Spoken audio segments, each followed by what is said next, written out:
The Galactic Council had made many mistakes in their 10,000 years of recorded history. But none would prove as catastrophic as underestimating the human named Marcus Webb.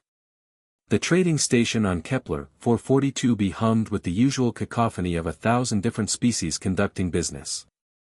Marcus stood at the docking bay entrance, his calloused hands gripping the manifest datapad, when he heard the scream that would change everything. Marcus! Emily Rodriguez's voice cut through the alien chatter like a plasma torch through hull plating. Marcus dropped the datapad and ran, his combat boots thundering against the metal grating. He'd know that voice anywhere, his partner, his love, the woman who'd stood beside him through 3 years of deep space exploration. What he found made his blood turn to ice, then immediately to fire. 4 Kralith warriors surrounded Emily. The reptilian species towered over most humanoids at nearly 8 feet tall, their scaled hides gleaming under the station's artificial lights. One of them held Emily by her auburn hair, her feet dangling above the ground. Blood trickled from her split lip, and her right eye was already swelling shut. Payment was insufficient, human female, the lead Kralith hissed, his forked tongue tasting the air. Your species thinks they can cheat the Kralith Dominion. The payment was exact, Emily gasped, struggling against the iron grip. Your scanner was rigged. The Kralith struck her across the face with his free hand. The crack echoed through the bay. Marcus felt something snap inside his chest, not break, but release. Like a safety lock disengaging on a weapon that had been waiting its entire existence to fire. Put her down. His voice was quiet. Deadly quiet. The kind of quiet that made hardened mercenaries reach for their weapons and experienced soldiers check their exits. The Kralith laughed, a sound like grinding stones. Or what, little human? You stand alone against Kralith champions. I am Vex Thor, undefeated in 300. Marcus moved. Humanity had always been the odd species in the galactic community. Not the strongest, the Kralith held that title. Not the fastest, the Veloxi moved like liquid light.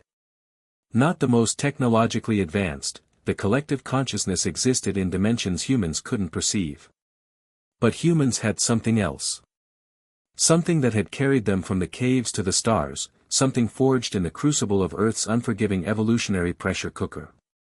Humans had violence. Not the ritualized combat of the honor-bound species. Not the calculated warfare of the strategic races. Raw, primal, evolutionary violence. The kind that had kept their ancestors alive when saber-toothed tigers hunted them. The kind that had no rules, no honor, no hesitation. Marcus crossed the 15 feet between them before Vex Thor's brain could process movement. His first strike crushed the Kralith's throat, a precision blow to the only soft spot in their armored hide. The warrior dropped Emily, claws scrabbling at his ruined windpipe. The other 3 attacked simultaneously. The galaxy had no martial art like what Marcus demonstrated in the next 8 seconds. It wasn't the flowing grace of the Tyvari battle dancers. It wasn't the calculated precision of Nexian combat forms. It was humanity distilled to its essence, survive at any cost.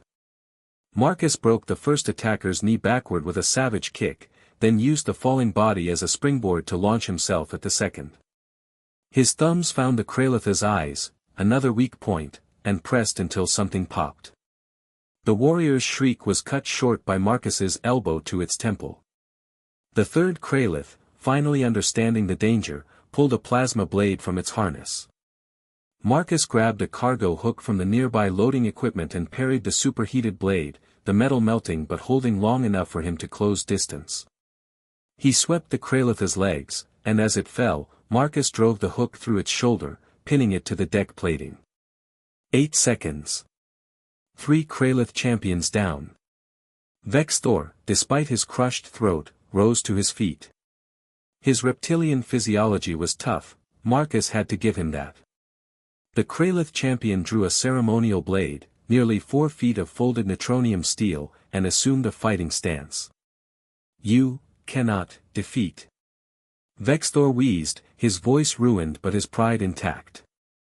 I am, champion. Marcus didn't respond. Didn't acknowledge the challenge. Didn't care about honor or tradition or whatever ritual nonsense the Kralith observed. He cared about Emily. Marcus moved again, but this time without the explosive speed. This was methodical. Calculated. He dodged the first swing of Vexthor's blade, stepped inside the second, and caught the warrior's wrist.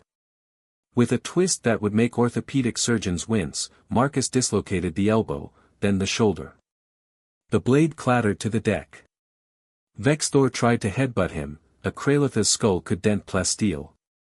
Marcus slipped to the side and drove his knee into the warrior's already damaged throat. Once. Twice. 3 times. The Kralith champion fell to his knees, and Marcus's hands found his head. You hurt her, Marcus said, his voice still that terrible quiet. You made her scream. The crowd that had gathered, dozens of species, hundreds of beings, watched in horrified silence as Marcus Webb, human freight supervisor, did what no being in recorded galactic history had done. He ripped Vexthor's head from his shoulders with his bare hands. The medical explanation would later cite adrenaline, human muscular structure, leverage points, and the specific vulnerabilities of Kralith neck anatomy. But everyone who witnessed it knew the truth. They had hurt the human's mate. And in that moment, Marcus Webb had shown the galaxy why humanity had clawed its way to the top of Earth's food chain, why they'd survived ice ages and plagues and wars, why they'd reached the stars despite every obstacle. Because when you threaten what a human loves, you don't face a civilized being. You face a monster that evolution spent millions of years perfecting. Marcus dropped the head and walked to Emily, his hands gentle as he cradled her face. I've got you, he whispered. You're safe now.